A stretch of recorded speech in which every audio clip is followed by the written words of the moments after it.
The fourth type of our intrusion detection system is signature-based IDS.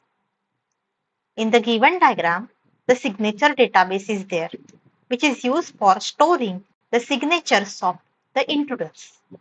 Once the suspicious activity will be detected by the intrusion detection system, they can match the specific patterns with our signature database. If the pattern is matched, then alert will be detected. If the pattern is not matched, then there is no action.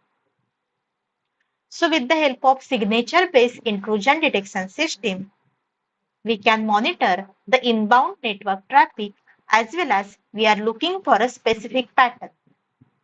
And we can match the sequences from known attack signature.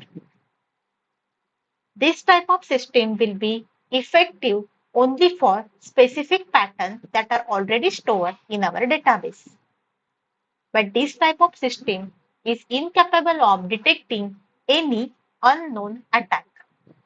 If any specific kind of attack is not stored in our signature database, that time this system is not useful.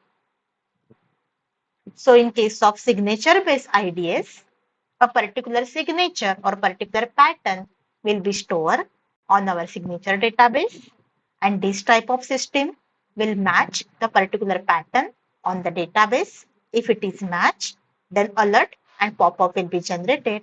If it is not matched, then there is no action will be taken for particular attack or particular intruders.